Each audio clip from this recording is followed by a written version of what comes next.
Getting it? Externally, maybe you'll be sitting with your immediate surroundings. Yes.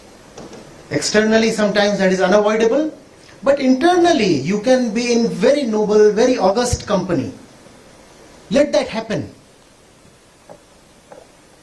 I use the word tyranny. Why should the external be compulsorily allowed to become internal?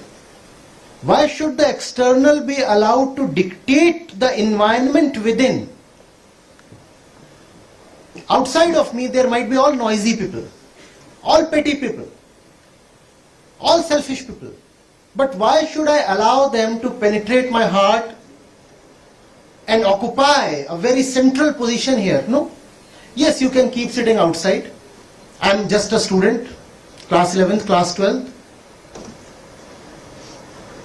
I don't have much resistance to offer when it comes to the external situation. But my internal situation will be my own decision.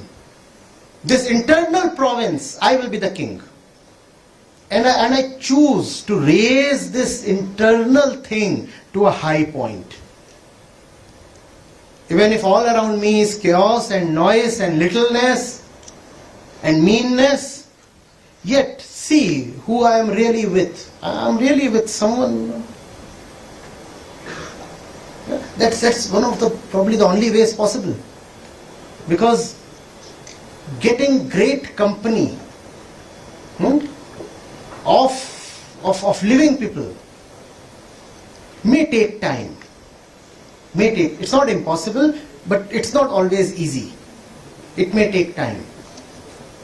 You don't need to wait till then. Give yourself the right books. Okay?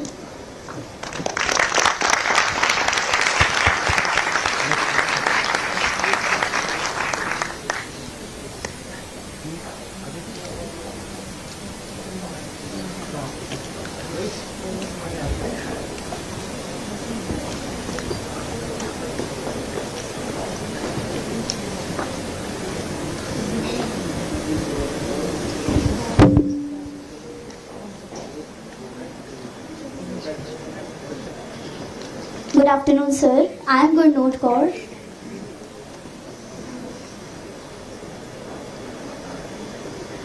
Good afternoon, sir. I am Gurnoot Kaur, class 11th. First of all, your words have provided enlightenment about success and a lot more things I feel not only to me, but each one of us sitting over here.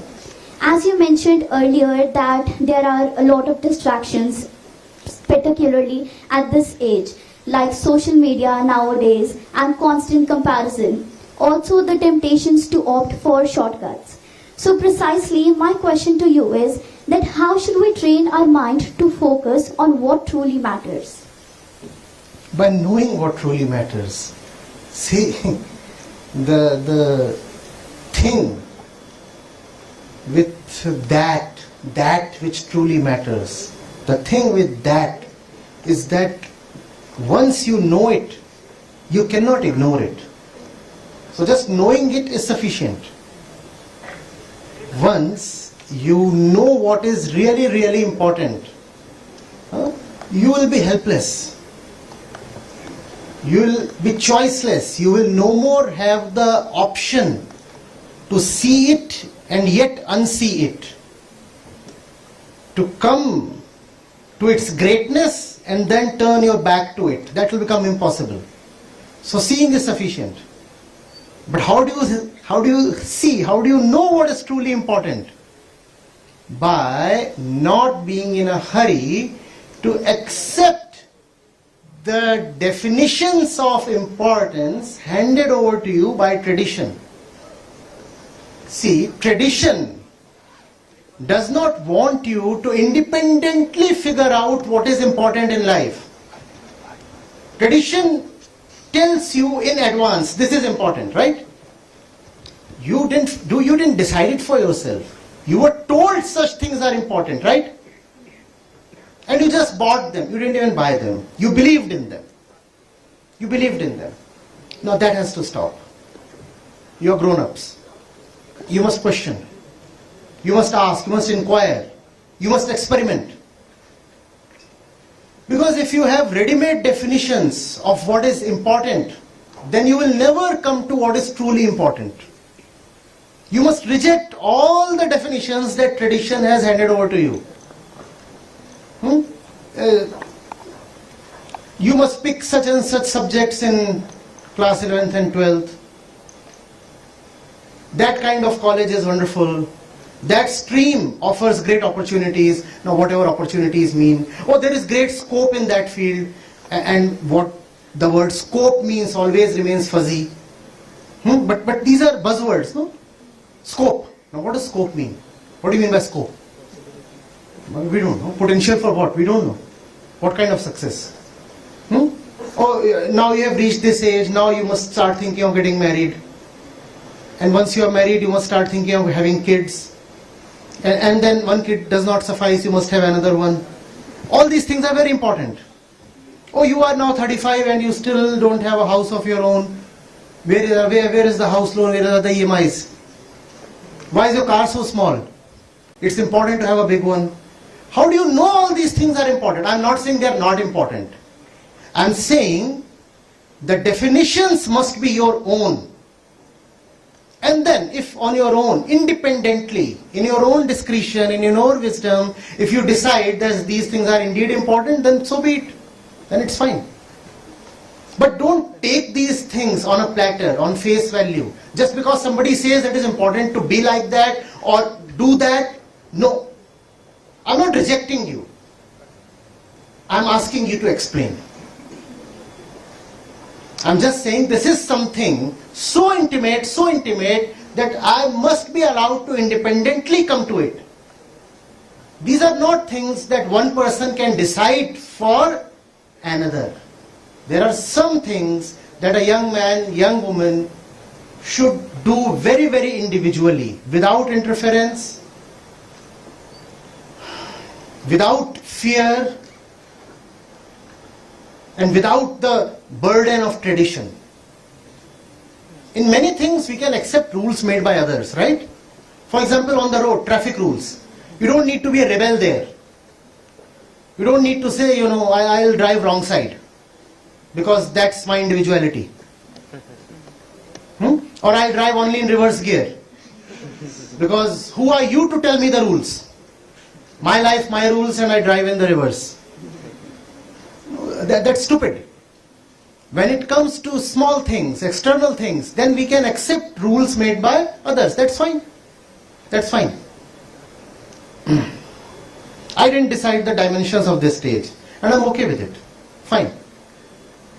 And there have been smaller stages, and there have been stages that are 5 times this width. That's fine. These are small things. I don't need to worry about these things, right?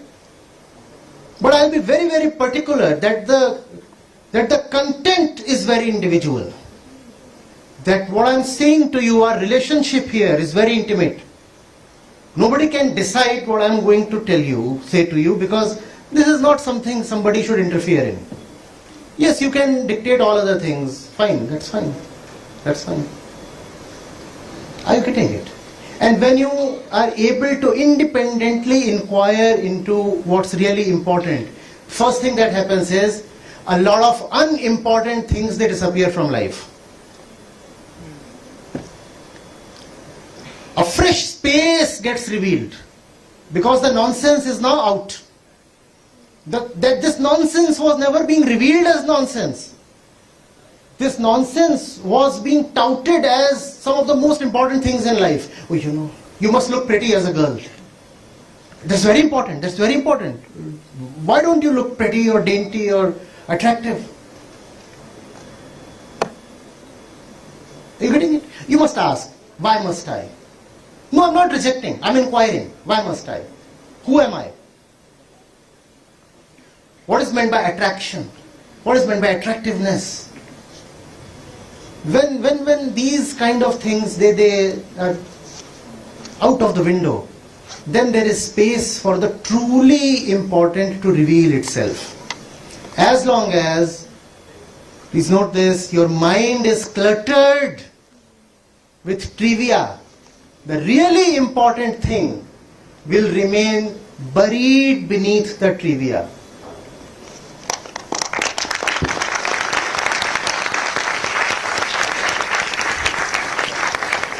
So you don't really need to discover what is important. It will show up. But it can show up only, first of all, when you have cleared away and decluttered the nonsense.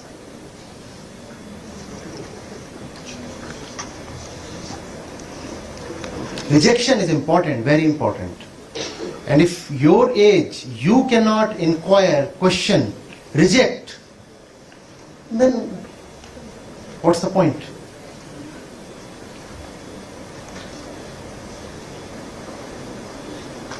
We said tradition is not truth, mind you. Huh?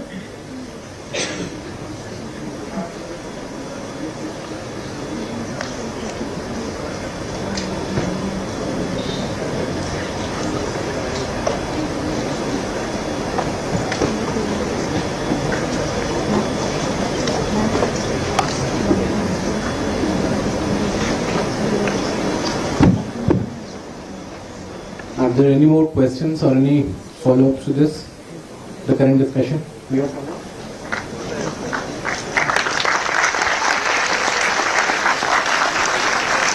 understand what that signifies?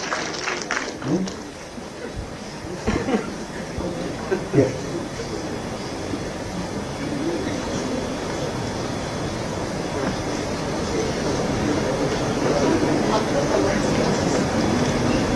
So I felt that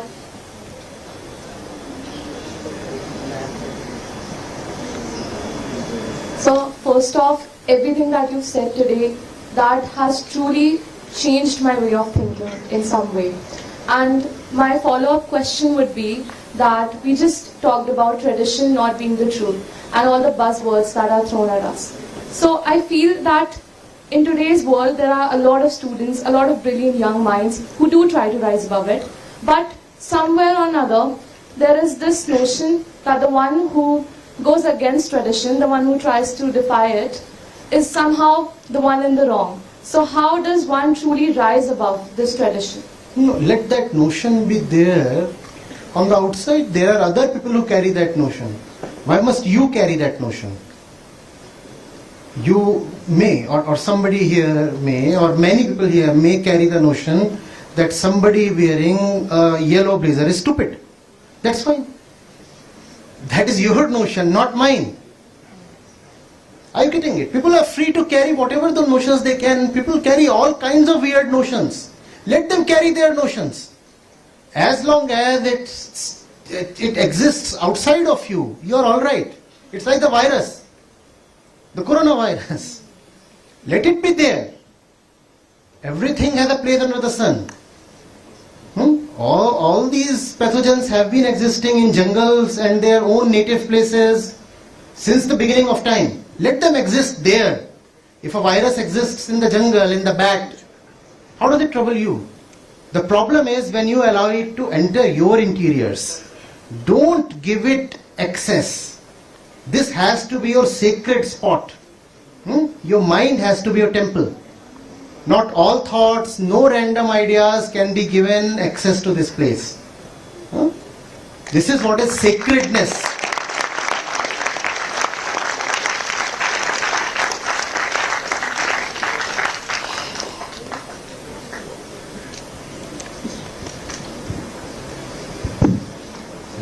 So all the student questions for today. So we can proceed with the next part.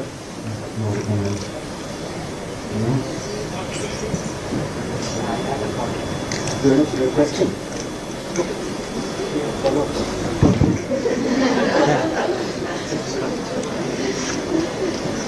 Good afternoon, Acharya ji.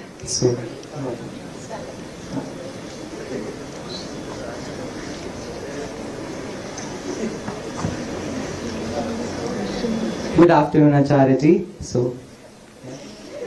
That's fine, yeah? That's fine. Let him speak.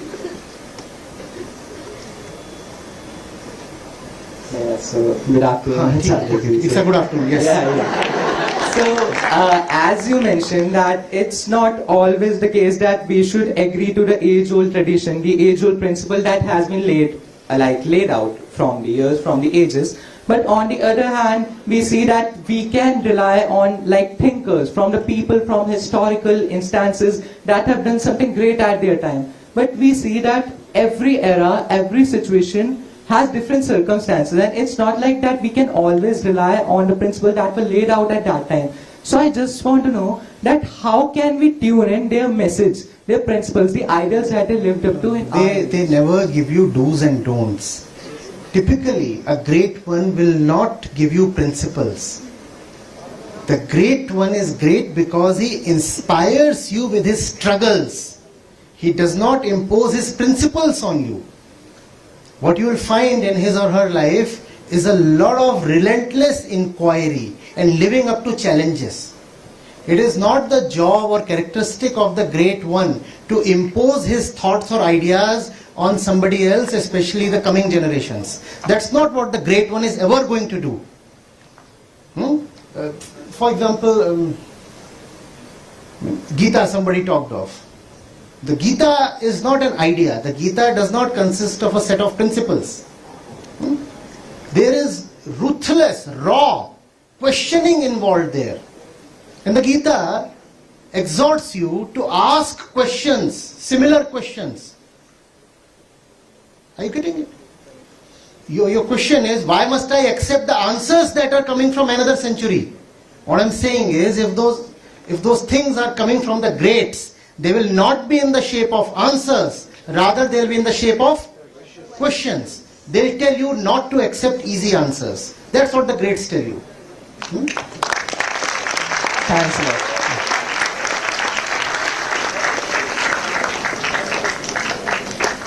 Sir, on behalf of everyone, I would just like to say from the bottom of my heart, thank you.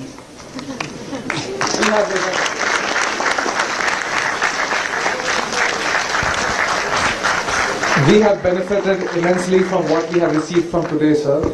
This session will not leave us the same anymore. I'm glad. Thank you so much. Thanks very much. Thank you so much, sir. With this, I would ask you to please sign some books for our dear students. And please, fellow students, come on the stage and get your books signed for us. Sure, on the stage? I probably need to be down there. The stage might not be all that. Yeah, sure, sir. And I would also like to ask the volunteers to please distribute the book among the rest of the audience members so they too can take this wisdom back to home. Is an immortal being, because we are not talking of a particular man, we are talking of mankind itself. Is an immortal being, because we are not talking of a particular man, we are talking of mankind itself. And people may come and people go, but people remain, right? So there is this fellow in 1750, man, 1750, and he is facing all kinds of material troubles possible. The planet is Earth, and he does not have enough to eat. He does not understand most of the diseases that plague him. There is not enough education, there is not enough material, industrial production, right? All kinds of problems that there can be, and he feels like a failure, a loser. What have I done? I've been existing on this planet since 6 to 7 million years, says man. And the year right now is 1750, right? The Industrial Revolution has not yet begun. 1750. And he says, I've been here since 7 million years, and I've been out of the jungle since 10,000 years. Long time. Really long time. And yet look at me. I'm such a loser. I have nothing. I don't have good food to eat. My kids, they don't stay alive. Women, they die during childbirth. The average longevity is so poor in parts of the world. It is just 20 years, 25 years. People don't survive on an average beyond that. There are all kinds of discriminations. We do not understand physical phenomena. We do not know what's going on in the universe. There is not much progress in science, arts, mathematics, any aspects of human activity. Switch off. I do not know what's going on. And then he says, I need to succeed. I can't continue like this. I can't continue as a failure, as a loser. So he says, I need success. What do I need? Success. And he says, what's defeating me is nature. Nature. I do not know where these microorganisms come from, the bacteria, the virus. They infect me, they bring me down. I know nothing about the functionings of our environment, our atmosphere. I do not know where to get energy from. I do not, even if I know that certain goods are to be produced and those goods bring me happiness or comfort or convenience, still I do not have enough means, enough energy to extract those goods and then send them into the production line. All of that requires energy. I don't have that. So he says it has to be a war against nature, because nature is what oppresses me. Man says, I am embarking on a conquest of nature. The war starts.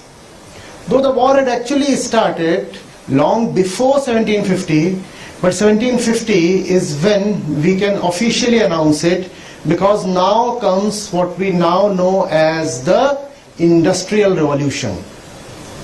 Industrial Revolution. And what do we have? We have industries, and to run industries you require energy. Where did energy first of all come from? We know of the steam engine. But water doesn't turn into steam on its own. What does it need? How did the early steam engines operate? They needed coal. So you started digging out coal, mining. And that was all fine. Steam engine just changed the way man lived, the entire trajectory of civilization. A lot of curves, if you look at them, they take an inflection around 1750, historical curves. For example, the population of the world. The population of the world suddenly starts increasing because now there is more to be consumed, more food can be produced and transported, medicines can be produced, more research can be done. Industrial activity brought all kinds of apparent welfare. That's 1750, right? And man continued on that journey. Man said, now, after so many million years, I'm finally getting to succeed. I'm finally getting to succeed. And he continues on this mission success. Initially, it was coal, and then he found another source of energy. Because energy had been his constraint, his limit, his bottleneck. What were the traditional sources of energy before the Industrial Revolution? Wood. Muscular energy. Muscular energy. To begin with, your own muscles. Your own muscles. And when you applied some wit, then the muscular energy of animals, cattle, other domesticated animals. That was the only kind of energy that was available to you. And that kept you back.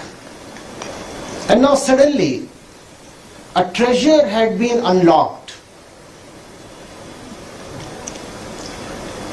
Hint, what we thought had been unlocked would turn out to be a Pandora's box a little later. But for now, let's just call it treasure. So, starting with coal, we used coal to discover a more potent source of energy. What was it? And had we not used coal, we couldn't have come to that other source of energy. What was it? Oil and gas. Oil and gas. The kind of exploration and deep digging and mining it requires for oil to be extracted would not have been possible without coal. So oil led to coal led to oil and gas. Coal led to oil and gas. Now man feels, I am even more successful. I am even more successful because now there is more energy and consequently more prosperity. More can be done. More can be done. More goods can be manufactured. And that's what we call as prosperity, right? And when there is prosperity, we loosely translate that into happiness, right? So coal and then oil and gas got translated into happiness. Man started feeling more puffed up. I'm happy. I'm successful. I'm the conqueror of nature. I'm the ruler of the world. Right? And after oil and gas, what came next? Very recently? Electricity? No. As source of energy. Yeah, then came nuclear. And now you have all kinds of green energies. Right. So that's the story. And man has been feeling more and more successful and more emboldened to extract energy from the planet and use it to do any kind of stuff that he pleases, that he chooses to do. But what has been the other side of the story?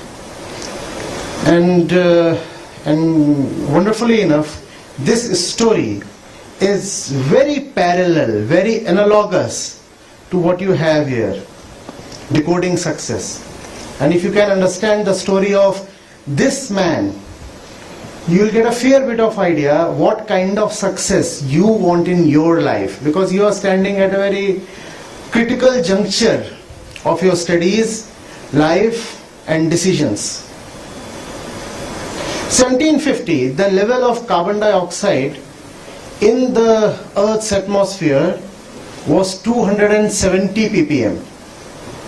ppm is? Parts per million. Parts per million. 270 ppm, and from there it started increasing, initially at a slow rate, very slow rate, to the extent that even when we came to the 20th century, to the turn of the 20th century, the year 1900, the ppm levels were no more than 300. So that was not much of an increase, you could say, from 1750 to 1900, just around 30 ppm. In fact, till 1870 or 1880, it was barely 280 ppm. And then it rose, came the two world wars. It kept rising gradually. And then we come to 1950. This is after the World War II destruction. The post-World War II wreck had to be cleared. There was massive destruction, you know of that, right? It had to be cleared, and there was a wave of reconstruction. And also we had decided not to fight with that kind of intensity and ruthlessness, and the United Nations had been set up. So there was relative peace compared to the first half of the last century. We are at 1950. And that's when the real explosion in both material prosperity and per capita income and ppm levels starts happening. We start claiming we are getting more and more successful, and that is also the time when this ppm curve just explodes. instead of rising gradually and linearly, it takes an exponential turn. So much so that every decade after 1950, the ppm levels kept increasing till around the year 2000 by 10 ppm. Every decade, 10 ppm. And after the year 2000, which is when we enter this century, the rate of increase of carbon dioxide in the atmosphere has been more than 10 ppm. More than 10 parts per million. If you look at the curves of the average temperature of Earth and the curve of the atmospheric CO2 levels, you would feel you are looking at the same curve. It's two worms lying one upon the other. There is not just a correlation, there is a direct causation. The more you increase CO2, the more the atmospheric temperature rises, right? But man was successful and man was achieving more and more success. However, this century opens and there are already voices, sane voices, warning against an impending catastrophe, a catastrophe that the younger generations, guys like you, are going to face the brunt of. The problem is those who hoard money, those who accumulate capital, and those who are at the helm of power are usually the older folks, no? While those who will be left to bear the consequences will be people like you and these two young men. So there was a huge clamor, right? Have you heard of the Earth Summit? Earth Summit, when was it? 1992. All this is covered in environmental sciences syllabus, right? No, in geography. In geography, okay, good, wonderful. We didn't have that, so at least some progress is there. So after that, there was United Nations activity and the United Nations Framework Convention on Climate Change came about. And it is under this that you have this Conference of Parties, which is the highest decision-making unit under the UNFCCC, which meets every year, right? This year again it's meeting. Where is it meeting? Where is the COP this year? Brazil, wonderful. So the COP in 2015 was a landmark one, very remarkable. Why? SDGs were listed. The Paris Agreement, the national deliverables. And the Paris Agreement came about for a very, very specific reason. The reason was that we were seeing a temperature rise. And there was enough scientific evidence that if the average global temperatures exceed 1.5 degrees centigrade, then there is going to be a massive problem. Why massive problem? Because somewhere between 1.5 degrees and 2 degrees, something called feedback loops get activated. You understand feedback loops? These are self-sustaining, self-reinforcing climatic phenomena. And once they get activated, they cannot be stopped. They are irreversible. Which means that even if you now go to a net zero state, which is you do not add any additional carbon dioxide to the atmosphere, yet carbon dioxide would keep getting added to the atmosphere on its own, even without any human intervention. So that's the reason there was so much significance attached to this figure of 1.5 degrees. It does not pop up randomly from somewhere. The figure 1.5 degrees centigrade has a solid scientific basis. So, the COP21 in 2015, Paris, it said we want to limit temperature rise to 1.5 degrees centigrade. And because it was not clear when exactly do the feedback cycles get activated, so it was said, fine, at max we can tolerate 2 degrees. Because the loops get activated between 1.5 and 2 degrees. So said, fine, maybe 2 degrees is tolerable, 1.5 degrees is what we want, because even at 1.5 degrees it is not certain that you will be able to totally prevent the loops from getting activated. You could say from getting switched on, like a chain reaction, like a radioactive fissile nuclear reaction.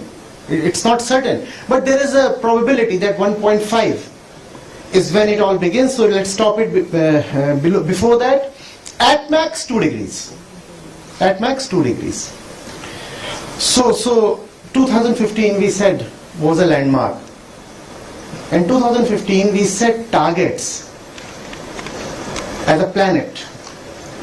All the countries of the earth, we set a target. We said by 2030. Is that the number you find here? Yeah. 2030? Yeah. So we said by 2030, if we want to contain the temperature rise to 1.5 degrees, then we'll have to bring down our carbon emissions, the global carbon emissions of the entire planet, by 43% compared to the 2019 levels. If you want to keep the temperature rise to just 1.5 degrees above the pre-industrial levels, then you will have to limit the carbon emission by decreasing it by 44% below 2019 levels. Why 2019 levels? Because after that you had the epidemic. The COVID pandemic was there. So the carbon levels, you could say they were kind of artificially down in 2020. So we took 2019 as the benchmark. And we said, compared to 2019, we want to bring it down by 43%. And even if we bring it down by 43%, the best that we can get is just a 1.5 degrees rise. Just a 1.5 degrees rise. Why do we need to have this Operation 2030 then? Because this is 2025 and that 1.5 degrees barrier has already been breached. We said we do not want to exceed 1.5 degrees ever. We said we do not want to exceed 1.5 degrees even 100 years from now. Otherwise, something unstoppable will be set into motion. And that has already happened this particular year.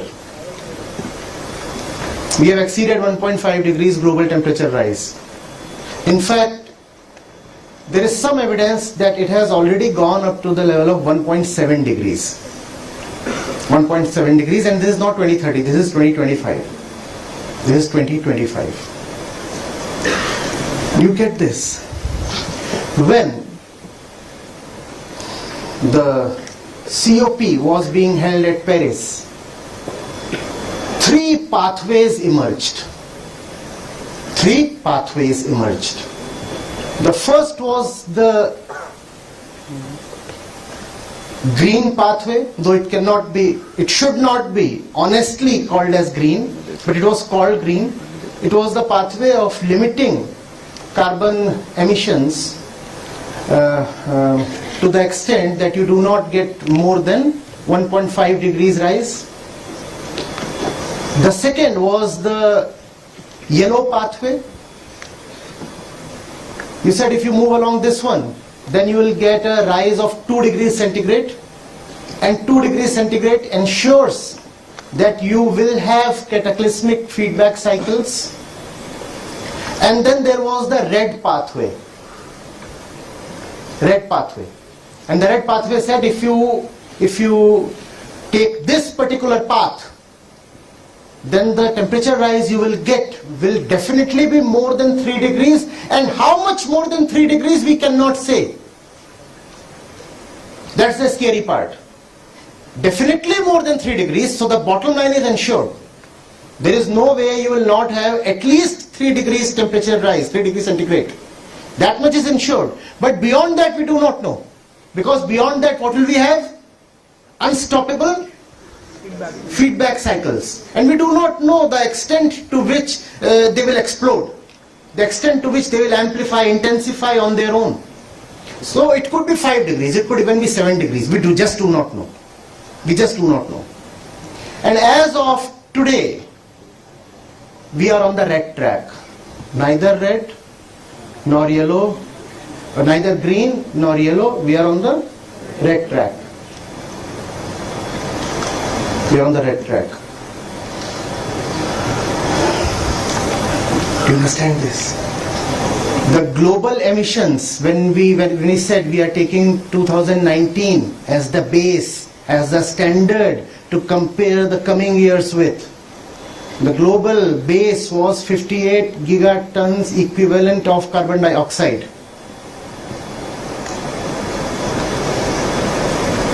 The green path would have meant reducing it to 33 gigatons of carbon dioxide. The yellow path, 39 gigatons. Currently, the way we are moving, we will be able to have no reduction at all. Zero reduction. And that's not funny. Especially for those who are going to live through it. All those with grey hair are in some sense going to be lucky. They won't be there to experience the worst of it. Instead of a reduction, if we started from a point of 58 gigatons in 2019, where do you think we stand in 2025? 2019, 58. We said 2030 we want to go to 33. From 58 we wanted to go to 33 over a course of 11 years. Right? We are midway through. We are midway through. Where do you think we stand? Where do you think we stand? We stand at a point little more than 58. Instead of reducing it to 33, we have gone on to increase it. And the worst part is, since the last 2-3 years, it's increasing at an increasing rate. It's accelerating.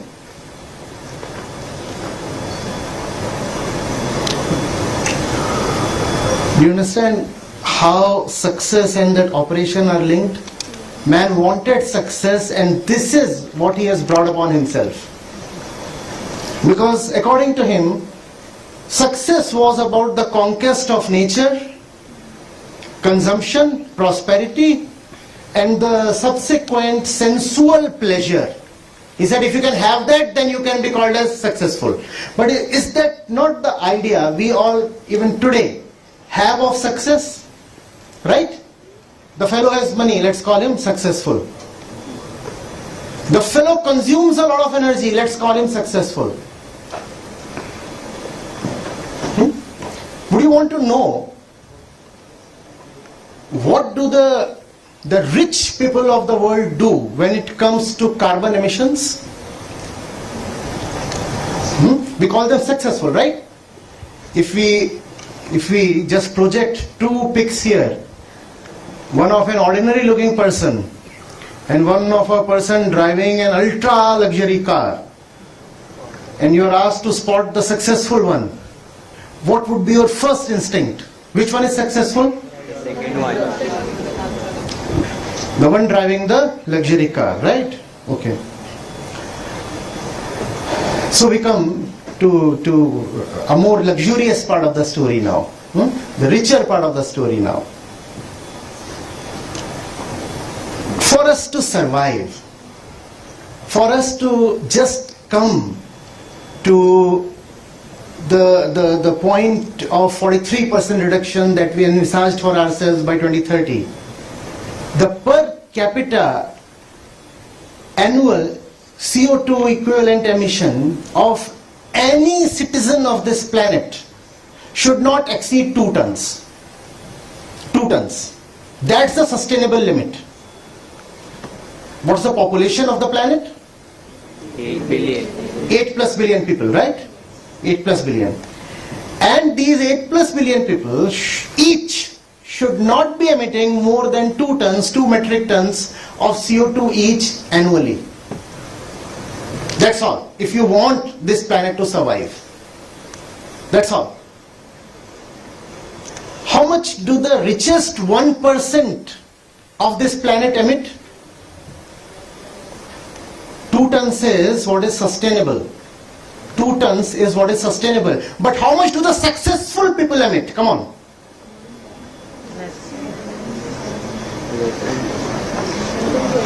More than 10, more than 20. Oh, you underestimate success so much. Success is intoxication. You do not stop at 10 or 20.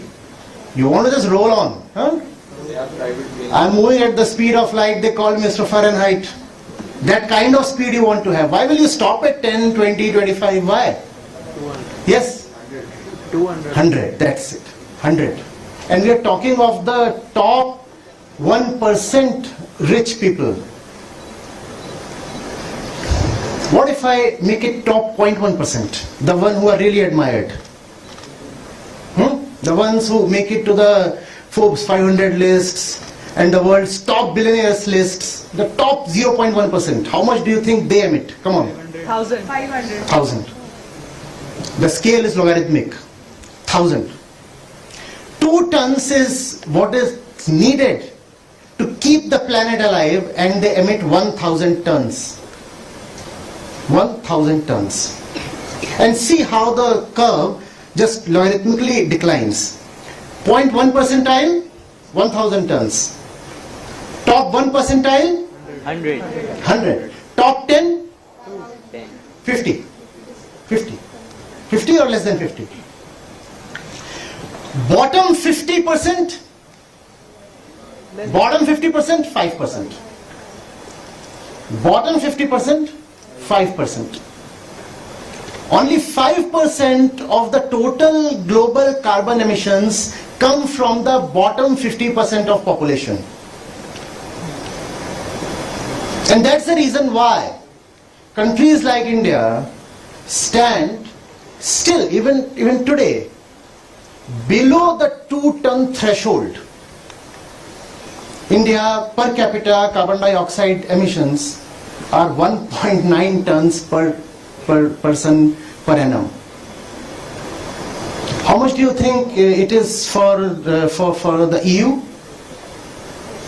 For the EU? No, EU is a little conscious place, so I'll take you to the real culprits a little later. Yeah. EU? 1.5. EU is 7. India is 1.9 tons. 2 tons is the sustainable limit, and 2 tons is sustainable only WRT 2030 when it comes to having net zero emissions. And that was the next thing that the Paris Agreement asked for. By 2050, net zero. Net zero is not zero. Net zero means you have to absorb as much as you emit. So you can have non-zero emissions, you can have some emissions, but you also need to absorb them back. That's called net zero.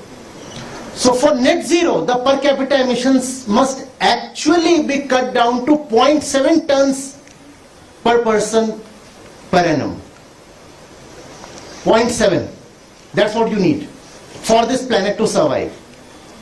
We are not talking of some random, arbitrary, ambitious target here. This is the minimum that you need if this planet is to live. Else we are going to have a wasteland with no life. So EU is 7 tons. US? US anybody? 25. 30. No. 16. US 16. US 16. See, when you want to put your finger on the real culprits, they are not in the entire population of US, because even within the US, the income distribution is highly skewed. Even within the US, it is the rich ones that are responsible for the climate catastrophe.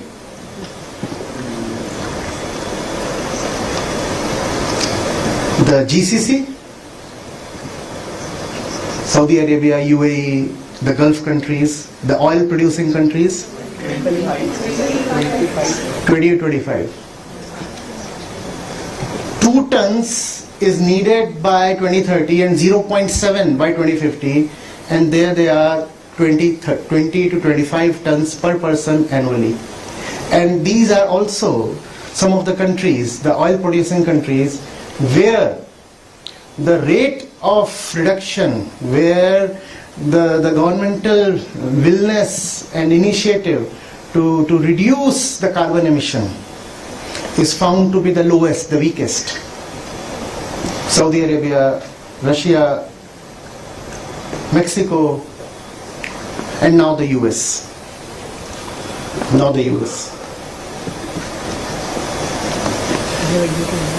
What kind of success it is? Let me give you a figure. The emissions by the top 1% of global population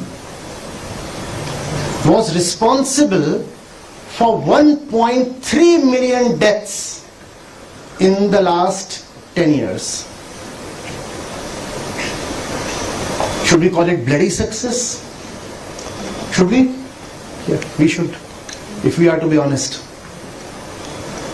The emissions by the top 1% richest people of the world in the last decade were responsible for 1.3 million deaths, and those deaths happened mostly in the global south countries like ours. Those deaths didn't happen in their own country. Carbon emissions don't respect national boundaries, do they? They don't. So somebody might emit, some really rich one might emit in the Gulf, or in Russia, or in US, or in China. But countries like India bear the consequences. What would you want to say to such a rich person? He is marinating in wealth. He is rolling in dollars. And he won't even want to know that he has caused these millions of deaths just through his extravagant lifestyle. But that extravagant lifestyle, is that not what we all crave for and take as the equivalent of success? Please tell me. Yes. We said bloody success. Is that the success that we want? Is that the success that we want? Because everything that you equate with money and prosperity today is carbon. And carbon means deaths. Carbon means exploitation. And carbon means more than exploitation, extinction. Dozens of species that are disappearing every day for good, forever. Their attribution, their extinction is attributed to climate change.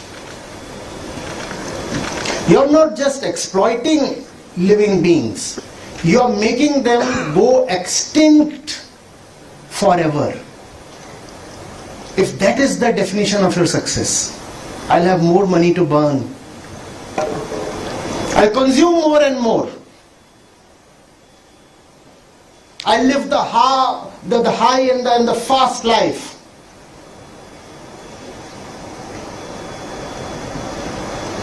That life, and we are not talking on a moral basis here.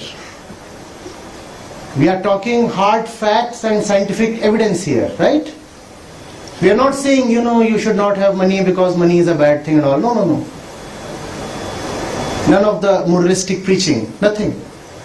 We are talking science here, science, hard science. Should that be your definition of success? Please think. Please think. Should you be impressed when you find somebody flaunting his money? Should you be impressed? But we do get impressed, don't we? We do get impressed, right? Not only do we ourselves get impressed, there is something within us that takes some kind of hollow pride in flaunting money if we have it. In fact, sometimes, most of the times, we flaunt money even if we do not have it. Right? Don't we?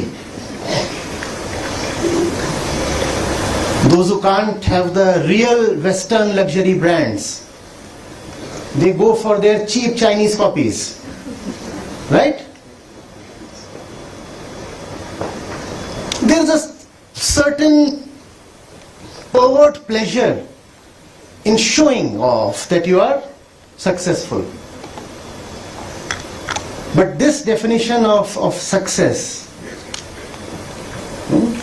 that deals with amassing stuff, with conquering nature, with deforestation, with more and more land available for your own personal consumption, this definition of success is dirty, violent, and criminal. Can there be an alternative definition of success? I don't know. But we need to figure it out. We should have figured it out long back. It's already too late. It's already too late. Please understand, it's not just about temperature rise. When a system gets infused with additional energy, that energy will show up not just in the form of temperature, but in all other ways. Precipitation patterns will be totally disrupted. Wind speeds would go haywire. All that is energy, right?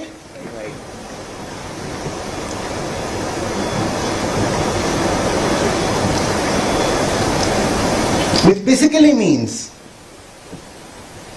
that agriculture would become a very difficult thing. It would rain when it does not. And when it's supposed to rain, it won't.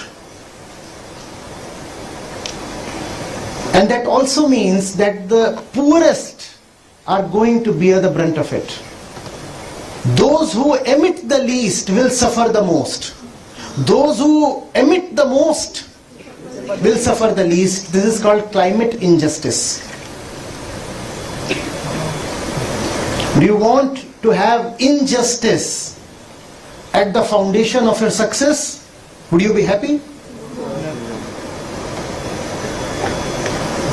Think of those who are celebrating by murdering these 1.3 million people. And these are all poor people. Sub-Saharan Africa, the Indian subcontinent.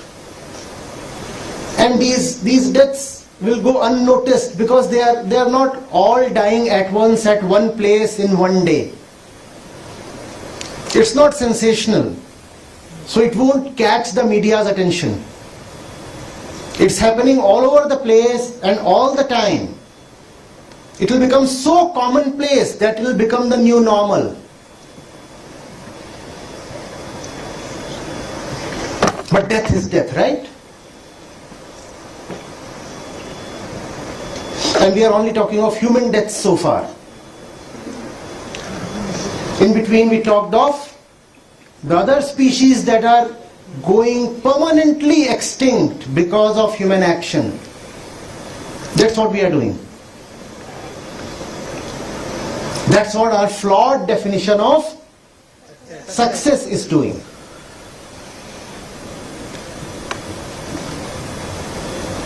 Now, as the new generation taking over the mantle, do you want to continue with that old definition of success? See how difficult it is to say no in a firm and resounding way, right?